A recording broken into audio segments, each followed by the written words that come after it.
Students, आज हम पढ़ेंगे generators. A generator is a device which converts mechanical energy into electrical energy.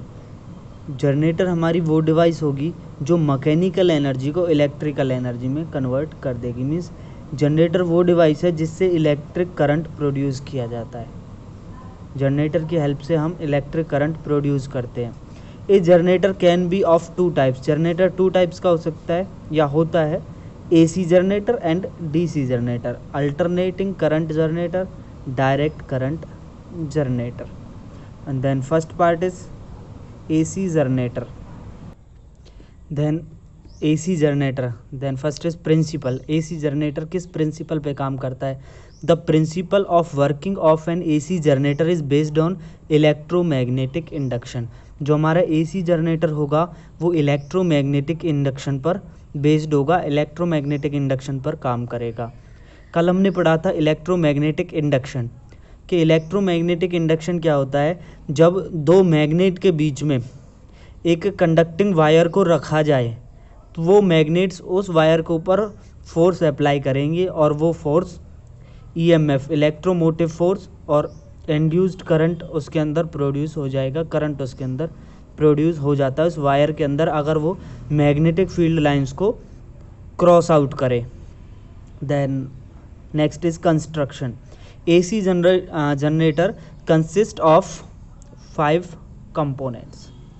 Then 4 components होंगे AC generator के। हमने अभी पढ़ा था इलेक्ट्रिक मोटर, तो कंस्ट्रक्शन तो ऑलमोस्ट सेम ही होती है। Then first is magnetic field. Field magnet NS, north south, is a permanent magnet producing a strong magnetic field between its poles. कि हमारी जो मैग्नेटिक फील्ड होगी, मैग्नेट लेंगे north pole and south pole और वो एक स्ट्रॉन्ग मैग्नेटिक फील्ड प्रोड्यूस करेगी उनके पोल्स के बीच में। Now the second is armature. Armature हमने पहले भी पढ़ा था। आर्मेचर क्या होता है? Armature is a coil having large number of turns of copper wire mounted on A soft iron core. हमारे पास एक आयरन का कोर होगा, आयरन की एक रॉड होगी, उसके ऊपर कॉपर वायर को टर्न्स किया हुआ होता है, लपेटा हुआ होता है बहुत ज़्यादा नंबर्स में, उसको बोलेंगे हम armature. Next is split rings. Split rings क्या होंगी? R1 and R2 are metal rings. एक जो स्प्लिट रिंग होगी वो एक रिंग होगी, उसे 2 पार्ट्स में कन्वर्ट किया हुआ होता है, R1 and R2। R1 is connected to P and R2 is connected to S। These rings rotate with armature. जो हमारी रिंग होगी 2 पार्ट में कन्वर्ट होगी, R1 और R2, और R1 कनेक्ट होगा P से और R2 कनेक्ट होगा S से। P और S क्या है? हमारे कंडक्टिंग वायर के पार्ट्स हैं। और जो स्प्लिट रिंग होगी वो आर्मेचर के साथ साथ रोटेट करती है, घूमती है। Next is brushes. ब्रशेज हमारे क्या होते हैं? B1 and B2 are the brushes made of graphite. B1 और B2 हमारे पास ब्रशेज होंगे जो हमारे ग्रेफाइट से मिलके बने हुए होते हैं, ग्रेफाइट के वो होते हैं। The split ring maintain sliding contact with brushes. और हमारे जो ब्रशेज होते हैं वो स्प्लिट रिंग के साथ कॉन्टैक्ट बना के रखते हैं।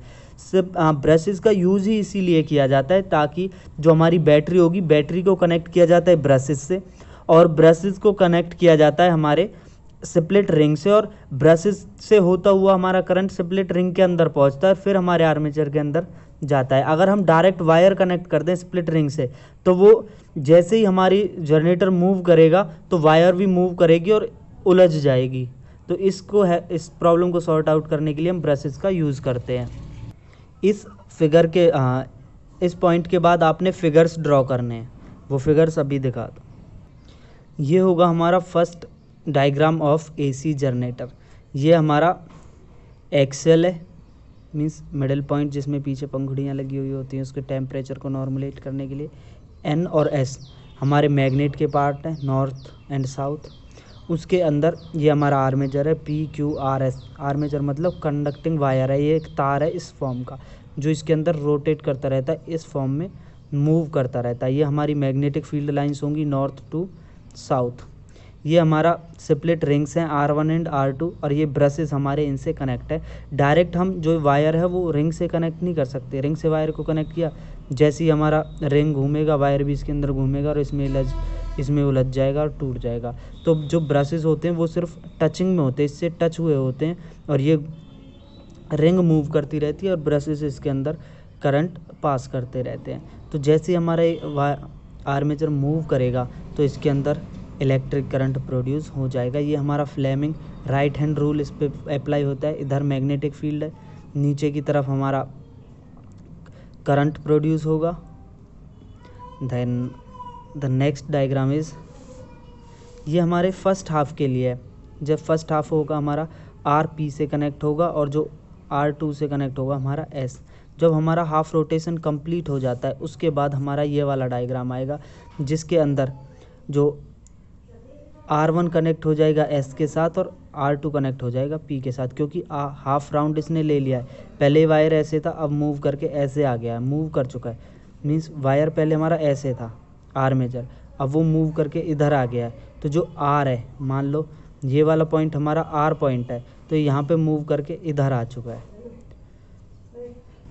Now the next part is working, कि हमारा इलेक्ट्रिक जो जनरेटर होगा AC जनरेटर वो कैसे वर्क करता है। As the armature is rotated the number of magnetic lines of force passes through the armature coil changes.